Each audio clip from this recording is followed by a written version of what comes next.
Selamat pagi anak-anak, berjumpa lagi bersama saya di pembelajaran kali ini, yaitu pembelajaran matematika.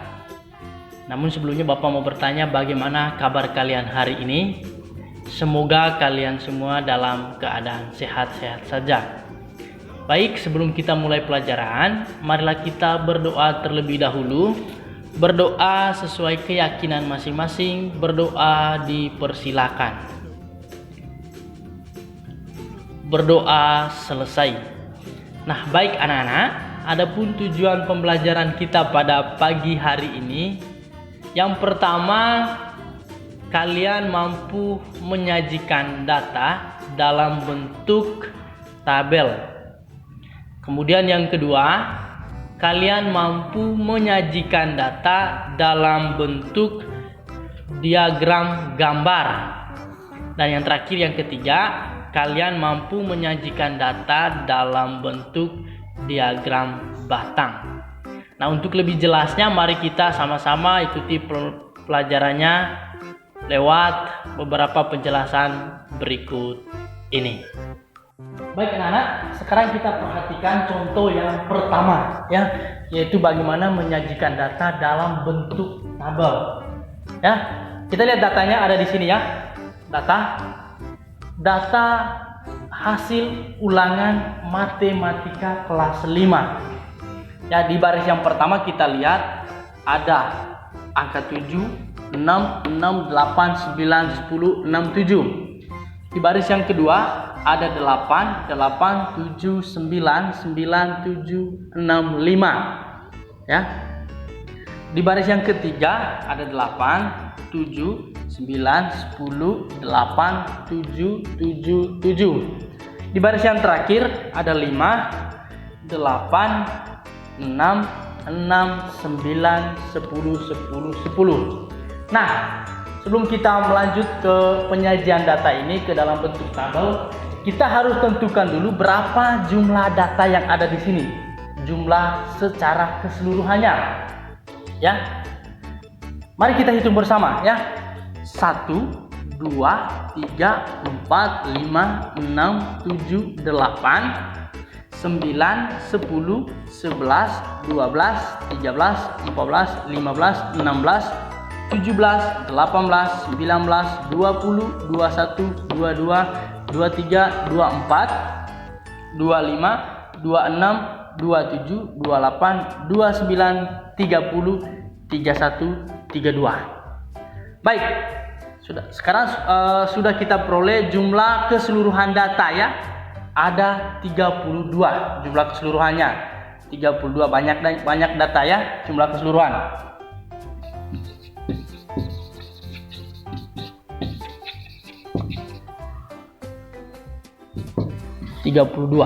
Ya.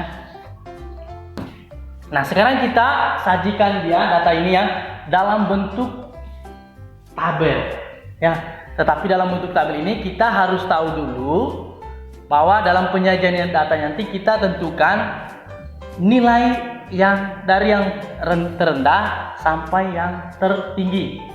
Di sini kita lihat angka terendah di sini ya, baru kita tuliskan sampai berurutan di sini ya, dari angka berapa sampai angka berapa.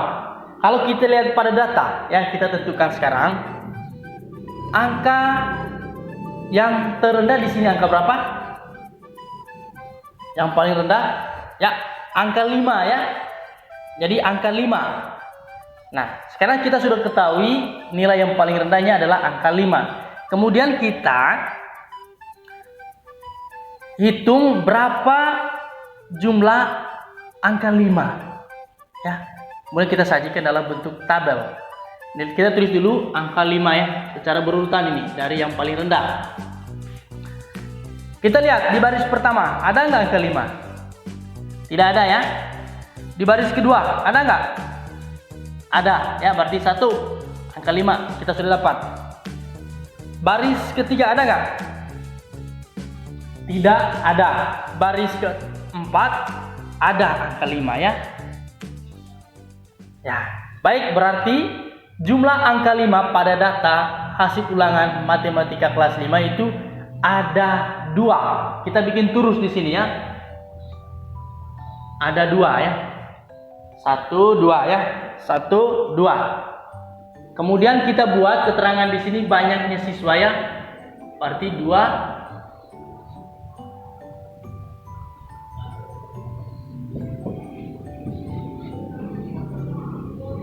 Ya. Ini yang kelima. Kemudian secara berurutan angka dari 5 ke 6. Ya, 6. Nah, sekarang langkah yang kedua, kita tentukan berapa dari baris ini jumlah angka 6-nya. Di baris pertama kita peroleh 2 angka 6-nya. Tambah 1 lagi 3 ya untuk angka 6. Kemudian baris kedua ada lagi angka 6, sudah 4 berarti. Baris ketiga mari kita lihat tidak ada. Baris kelima ada 2 lagi. Ya. Sekarang kita tinggal masukkan data ini ke dalam bentuk tabel. Kita hitung sekarang. Angka 6-nya ada 1, 2, 3, 4, 5, 6 ya. Berarti kita buat terusnya 1, 2, 3, 4, 5, 6. Berarti ada 6 orang siswa. Kemudian yang ketiga, urutan datanya 5, 6, 7. Kita lihat di sini angka 7 pada baris pertama seperti biasa ya. 1, 2. Kita lihat lagi di baris yang kedua. 3. Baris keempat 4, 5, 6, 7. Baris yang terakhir tidak ada. Ya. Oh, ini tambah lupa ya. Ini yang satunya ada lagi angka 7. Berarti coba kita hitung berapa jumlah angka 7 pada data tersebut. 1, 2, 3, 4, 5, 6, 7, 8. Berarti ada 8. Kita buat terusnya ya. 1, 2, 3, 4, 5, 6, 7, 8. Ini 8 siswa. Oke, sekarang angka 5, 6, 7. Sekarang 8 ya, kita urutkan. Sekarang kita cari berapa angka 8 yang ada pada data tersebut. 1 pada baris pertama 1. Baris kedua 2, 3. Baris ketiga 4, 5. Baris kelima keempat 6. Ada 6 ya. Coba kita perhatikan, hitung sama-sama ya. Angka 8. 1, 2, 3, 4, 5, 6. Ada 6 angka 8 di sini ya. 1, 2, 3, 4, 5, 6. Berarti 6 siswa. Ya. Kemudian angka secara berurutannya 9. 9 sekarang kita cari. Di baris pertama 1. Baris kedua 2, 3. Baris ketiga 4. Baris kelima 6, 7. Coba kita hitung lagi. 1, 2, 3, 4, 5, 6. Ada 6 ya. 1, 2, 3, 4, 5, 6. 6 siswa. Sekarang urutan yang terakhir yaitu angka 10. Ya. Kita cari pada data tersebut. Data yang ada di sini. Pada baris pertama kita lihat angka 10 1. Baris kedua enggak ada. Baris ketiga ada 2. Baris keempat tidak ada ya. Oh ada. 2, 3, 4. 1 baris pertama, 2 baris ketiga, 3 baris keempat, dan 4 di baris yang keempat, baris yang sama ya. 1, 2, 3, 4. Angka 10 4 ya. 1, 2, 3, 4. Berarti 4 siswa. Ya, sekarang data yang ada di sini sudah kita sajikan dalam bentuk tabel ya. Sekarang kita lihat, ini kita sudah urutkan datanya ya. Kemudian untuk membuktikan bahwa apakah ini data yang sudah kita peroleh ini sudah benar, kita jumlahkan data yang banyaknya siswa ini yang memperoleh nilai 5, yang memperoleh nilai 6, 7, 8, 9, 10. Apakah dia harus sesuai dengan banyaknya jumlah data yang ada pada data ini ya, yaitu 32 ya. 32 ini jumlah banyaknya data. Sekarang kita tinggal jumlahkan 2 ditambah 6 ditambah 8 ditambah 6 tambah 6 tambah 4 ya. Ya, kita peroleh data terakhir yaitu 2 tambah 6 berapa? 7, 8 ya. 8 tambah 8 sudah 16. 16 ditambah 8 17, 18, 19, 20, 21, 22. 22 ditambah 6, 22, 23, 24, 25, 26, 27, 28. 28 ditambah 4 kita peroleh 32. Ini jumlah data terakhir. Ya, berarti data yang sudah kita pindahkan ke tabel itu benar ya. Ya, sudah paham sampai sini? Baik, untuk menyelesaikan data dalam bentuk tabel, sekian, semoga bermanfaat. Baik anak-anak, kita langsung saja ke contoh yang kedua, yaitu bagaimana menyajikan data dalam bentuk diagram gambar. Ya, yang pertama kita lihat di sini ada data yang sudah kita peroleh, yaitu data penjualan buku di toko Makmur. Ada bulan, kemudian banyak penjualan, bulan Januari, Februari, Maret. Pada bulan Januari ada 25 buku yang terjual, bulan Februari ada 40 buku, bulan Maret ada 45 buku. Kemudian data ini kita sajikan dalam bentuk gambar di sini. Di sini kita sudah 2 bentuk gambar buku ya. Ada yang diarsir seluruhnya dan ada yang tidak diarsir. Ya, gambar ini satu yang buku yang diarsir itu yang perlu ini catatannya mewakili 10 buku, 10 atau 10 nilainya kalau satu buku ya.